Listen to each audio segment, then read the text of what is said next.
Boom shakalaka. The last time Bitcoin did this, the price surged by 600%. However, on average, every time Bitcoin does this, the price goes up 2,500%. We're going to take a look at exactly why that is, and also why Solana getting knocked offline brings up much bigger concerns than what you may expect. Stay tuned.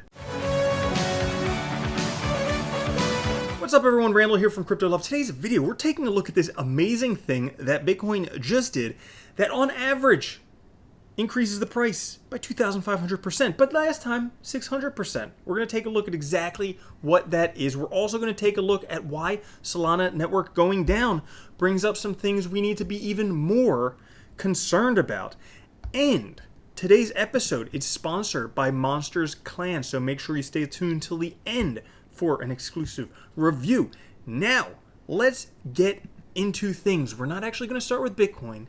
We're going to start with the news. Now, Solana and Arbitrum knocked offline while Ethereum evades attack. Solana's validators are preparing a new release after the network was brought down by a sudden surge in transaction volume, while Ethereum has evaded a malicious attack.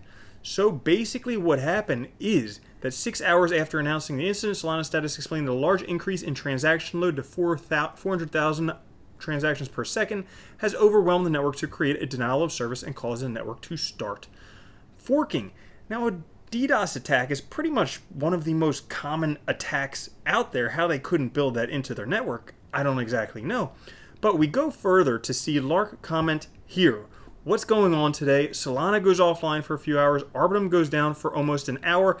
Ethereum got attacked unsuccessfully. And I think this is a very important thing to note. While everyone got attacked, Solana goes down, Arbitrum goes down. Ethereum doesn't go down. There's a lot of criticism of Ethereum right now because transactions are expensive and, it's not 400 billion transactions per second. But notice what happens when a simple DDoS attack attacks multiple networks. Everything goes down except for Ethereum. This kind of brings back the idea of the Lindy effect. Now, if you haven't heard about this thing, it's a theory about the aging of non-perishable things like technology or ideas. Blockchain would be one of them. Popularized by Nassim Taleb, the Lindy effect states that non-perishable things like technology age linearly in reverse. Therefore, the older the technology, the longer its life expectancy, or the same its life expectancy. What this means is that older blockchains like Bitcoin and Ethereum actually have a much better chance of surviving long term than these brand new ones like Solana. And what I did want to say was that, I haven't done too much research on Solana, but my friend showed me this chart from Masari. And this shows the initial token allocations for public blockchains. Now, if we take a look, the blue color here is public sale. I guess that's greenish, teal, tan, community allocations. Red is insiders, gray is foundations and more, which is basically just more team, more insiders. If we take a look at this, that means that these ones that are in blue are very good because they're decentralized to the community, public sale. If we take a look at Solana here in the top right, you can't even see the sliver of blue.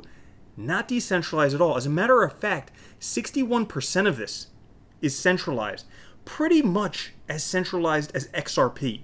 It's pretty much like investing in XRP. So, if that's your thing, clearly do what you want to do. But take a look at the other projects here. Ethereum, look at that, 80% decentralized. Solana, I would say like 3% decentralized, so clearly something to keep an eye out for. Now, that being said, especially since we see how Ethereum survived this attack, ARK Invest is actually going to start investing in some Ethereum. They're going to split from all Bitcoin to 60% Bitcoin, 40% Ether as confidence in ETH grows dramatically. ARK Investment CEO believes Ethereum's development is promising and Bitcoin's value will continue to rise as more companies and institutions adopt the cryptocurrency. She does still believe that Bitcoin will grow tenfold in the next 5 years, but she also thinks that Ethereum will go up significantly with it. And that brings us to an article that I found very, very interesting. I just wanted to share this one before we actually get into the Bitcoin news for today.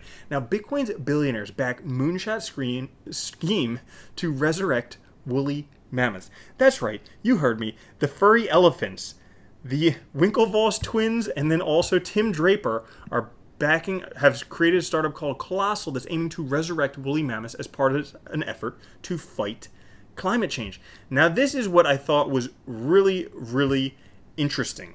Okay, the firm's landmark de-extinction project will aim to resurrect the woolly mammoth, or more specifically, a cold-resistant elephant with all the core biological traits of a woolly mammoth, by altering the genetic code of Asian elephants, blah, blah, blah, blah. But they're aiming to bring back cold-resistant elephants at the same exact time we have this like global warming thing going on. So at the same time the universe is getting hotter and hotter, we're bringing back cold-resistant elephants.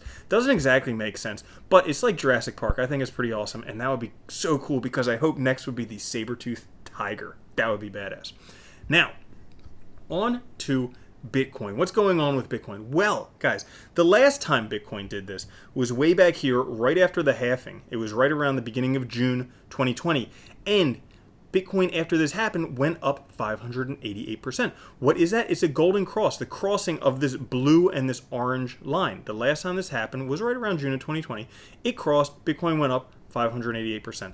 But this has happened many times in the history of Bitcoin. As a matter of fact, every time it happened, I made one of these green lines. Now, the red lines here, these are the pi cycle tops. So this just kind of gives us an idea of when the tops are. The blue lines here, these are the halving dates. And all of these green lines are times when we had a golden cross and the price went up. There was one time back in July 14th of 2014 where we had a golden cross very briefly and then the price went down. All right, so it went down negative 74%. But if we take a look, the first one back here in 2012 went up 3,436%. These ones here in 2015, price went up 8,348%. This one here in 2019, price went up 213%. And then this one here in 2020, price went up 588%. So that means that on average, out of all of those, including the negative one, on average, Bitcoin price would go up 2,502%. Last time, it went up 588%. There's also another thing that we can look at. So the last time that there was a golden cross after we had a pi cycle top, so a green line after a red line, well, the last time it went up 213%, and the time before that, even though this would technically be a golden cross after a pi cycle top, went up negative 74%. So that, on average, 70%. So somewhere, based on this, based on what Bitcoin has done historically, we would be looking for anywhere between, on average, 70% to 2,500% gains. Now, where did those numbers put us? Well, a 70% gain would actually put us right at the bottom of this yellow box, right around $78,000. Now, that's awesome because it's a brand new all-time high. And potentially, once we get a new all-time high, generally, once we break previous all-time highs, price tends to soar. Now, the other end, the 2,500%, would actually put us all the way up at $120,000. Basically, it would give us a next cycle top. So it wouldn't be unexpected for something like this to happen because we are waiting for that next cycle top. So that's looking great for Bitcoin. Golden cross, very, very bullish for Bitcoin. Make sure you don't get caught with your pants down. Now, on to the sponsored part of this episode, Monsters Clan. Unleash your monsters on blockchain. Own, train, and battle. Monsters Clan is a virtual monsters NFT game based on a lifestyle of monsters in their own unique world. You can check out the grumpy paper, you can watch the trailer, and you can see what some of these monsters look like right here. Pretty cool looking NFT monsters. Now, in terms of what goes on with this game, have a look at the Monsters Clan mechanics, which make it an exciting and full of thrill to play the game.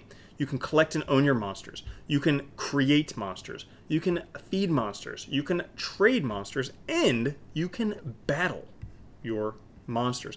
They have a ton of partners and investors. Things like Chainlink, Polygon, but also a lot of really well-known investors. And actually, you guys, Crypto FOMO, Devere, he's been on the channel previously a few times before, and he tends to pick out pretty good projects. So he's one of the angel investors on this project. So clearly something worth taking a look at. Now, the Monsters Marketplace. You can buy, sell, or rent monsters. Freedom to buy and sell your monsters according to your game strategy to grow and get successful in Monsters Clan. You should register your interest because they're saying that there's a good chance they could sell out pretty quickly. And you can see here some of the monsters. We will take a look at some more of the monsters pretty soon, up close views. Now, they are secured by Hacken, and also RD auditors have been audited.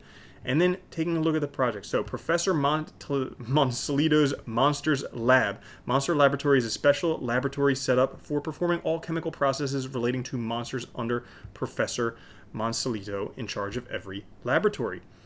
Powered by Binance Smart Chain and Polygon. It is a BSC BEP20 token, and on the 15th of September, it will be available on PancakeSwap. The potions, there's different monster potions having different solutions and power, which will reflect in baby monsters generated from potions. There's a Fiend Potion, Bloodroot Potion, Ninja Potion, Mighty Potion, and you can create new monsters. So put your 2 monsters on duty and generate a monster potion and create a new monster baby in the laboratory. You can also sell or buy monster potions from the Monster Clan Marketplace. They have the first ever user-controlled third-person NFT game. Monster Clan, the first ever NFT fighting game, allowing players to control their monsters' characters in every fight. So you can check that out, and I have a video on the side there playing where you can actually see it happening. And then also they have the Grumpy White Paper, presenting the Grumpy Paper, an official document presenting everything you need to know about Monsters Clan. Now, in terms of the team, they have a pretty stacked team with people from Oracle, Ericsson, different companies out there, also people with a lot of gaming experience, Unity development, things like that. And that's it for the website. Now, the cool thing is you can head over to the marketplace up here and you can check out some of these monsters, potions, cauldrons, feeds, coin boxes. You can get like crispy boogers and all types of stuff. Even caves, laboratories, and plots coming up next. But if you take a look at, let's say, monsters, I picked out my favorite one here. But you can see him here on the right behind my head. So I will move a little bit, but you can zoom in and out. You can scroll around. And I think you guys can guess why this one's my favorite, right? Whoa! But it is pretty cool, all the stuff you can do with that. And you can check out all the different skills, all the details for the monsters, and also for the potions, cauldrons, all that fun stuff.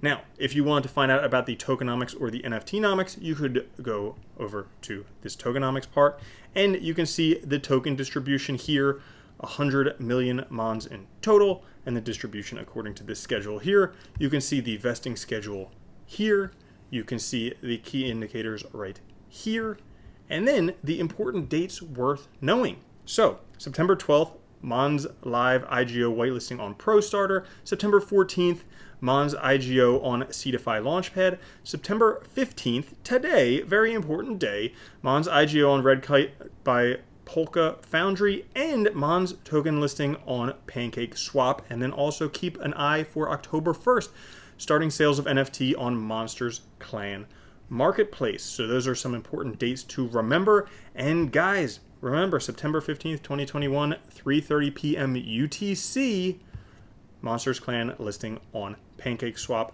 Mons right there. Make sure to check it out. That is the sponsored review for Monsters Clan. Pretty interesting project. I like the look of these things. I wouldn't mind having one of these NFTs myself. Thank you guys for watching. Thank you, Monsters Clan, for sponsoring the episode. If you guys did enjoy that, make sure to like, subscribe, click the notification bell, and I'll catch you later. Peace.